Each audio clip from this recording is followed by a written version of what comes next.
کلا انہا تذکرہ، یہ لفظ بہت اہم ہے. تذکرہ، ذکرہ، تذکیر، فذکر بالقرآن، کیا معنی ہے اس کے؟ یاد دہانی صحیح ترین ترجمہ ہے، یاد دہانی. ایک ہے کسی کو کچھ سکھانا، نئی بات سکھانا، ایک ہے یاد دہانی. اسے چیز معلوم تھی، کوئی بھول گیا، یاد کرانا. جیسے آپ کے کسی دوست نے آپ کو بہت قیمتی قلم دیا تھا، آپ نے اسے بہت سنبھال کر اپنے ٹرنک میں رکھ دیا. اب سال ہا سال ہو گئے، نہ دوست سے ملاقات، نہ وہ یاد. اچانک آپ نے کسی روز ٹرنک کھولا اور وہ قلم آ گیا، تو آپ کو دوست یاد آ جائے گا کہ نہیں؟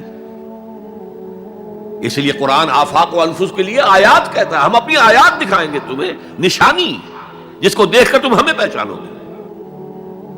اور تذکرہ کا مطلب کیا ہے؟ پوٹینشلی ایمان ہر انسان کے دل میں موجود ہے. یہ جو روح جو ہمارے قلب کی مسکن نکید ہے، اس میں اللہ کی معرفت بھی ہے، اللہ کی محبت بھی ہے. البتہ ذہول کے پردے پڑ گئے ہیں، بھول اور نسیان طاری ہو گیا ہے. ہم دنیا ہی کے اندر گم ہو کر رہ گئے ہیں. ہماری ساری دلچسپیاں دنیا سے ہیں، لہذا ہماری توجہ ہی نہیں ہے. ورنہ ہر انسان کے دل میں یہ جو یہاں ہندوستان میں کہتے ہیں آتما اور پرماتما، آتما اور پرماتما کا تو تعلق بہت گہرا ہے. ابتدا میں بنا دی گئی تھی ارواح، جب ہم سب کے سب تمام انسان آدم سے لے کر اور تا قیامت جو انسان آئے گا دنیا میں، ان سب کی ارواح پیدا کر دی گئی اور پوچھا گیا الستو بربکم قالوا بلی. یاد ہے؟ لہذا یہ تذکرہ ہے، یہ یاد دہانی ہے، تمہارے اندر موجود ہے. اللہ کی معرفت بھی موجود ہے، اللہ کی محبت بھی موجود ہے. لیکن کلا بل ران علی قلوبہم ما کانوا یعملون، ان کے دلوں پر زنگ آ گیا ہے ان کے اعمال کی وجہ سے. شیشہ جو ہے وہ زنگ آلود ہو گیا. حضور نے فرمایا ان هذه القلوب لتصدع كما يصدع الحديد اذا اصابه الماء، ان دلوں پر بھی زنگ آ جاتا ہے جیسے کہ لوہے کے اوپر پانی پڑتا رہے تو اس کو زنگ آ جاتا ہے. پوچھا گیا فما جلاؤها یا رسول اللہ، اے اللہ کے رسول ہماری تلواروں کو زنگ لگتا ہے، ہم پالش کرتے ہیں، سیکل کرتے ہیں، وہ پھر چمک اٹھتی ہیں. تو دل پر اگر زنگ آ جائے تو اس کا علاج کیا ہے؟ دو چیزیں فرمائی، کثرت و ذکر الموت و تلاوت القرآن. دو کام کرو کثرت سے، موت کو یاد رکھو، یہاں رہنا نہیں ہے، جانا ہے. یہ ہمارا گھر نہیں ہے، یہ ہماری منزل نہیں ہے.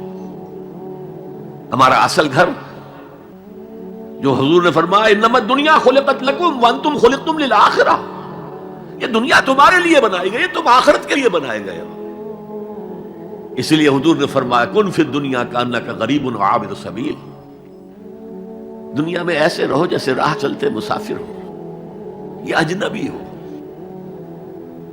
اپنے بارے میں فرمایا مالی والی دنیا، مجھے تمہاری دنیا سے کیا سروکار، انما مثلی کراکب استظل تحت شجرۃ ثم راح فترکها، میری مثال اس مسافر کی سی ہے جو ذرا سستانے کے لیے کسی درخت کے سائے میں بیٹھتا ہے تھوڑی دیر. وہ اس کا گھر تو نہیں ہے، اس کی منزل نہیں ہے، پھر وہ اس کو چھوڑتا ہے، اپنا راستہ لیتا ہے. یہ اگر ہمارا تصور قائم ہو جائے، کلا انہا تذکرہ.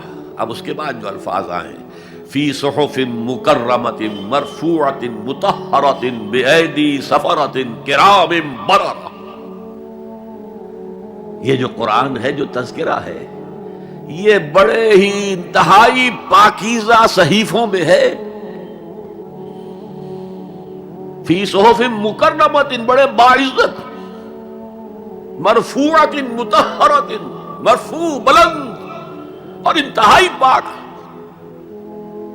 بے ایدی سفرۃ، یہ کن کے ہاتھوں میں ہے؟ لکھنے والے وہ فرشتے. بے ایدی سفرۃ کرام بررہ، جو نہایت باعزت ہے، بہت وفادار ہے اللہ کے. یعنی اصل قرآن کہاں ہے؟ لوح محفوظ میں ہے. اصل قرآن کہاں ہے؟ ابھی اگلی اب جو پڑھیں گے ہم، کتاب مکنون، چھپی ہوئی کتاب کے اندر ہے. اصل قرآن کہاں ہے؟ وَإِنَّهَا لَفِي أُمِّ الْكِتَابِ لَدَيْنَا لَعَلِيٌّ عَظِيمٌ، یہ تو اس ام الکتاب میں جو ہمارے پاس ہے، بہت بلند ہے اور بہت عظمت والا ہے.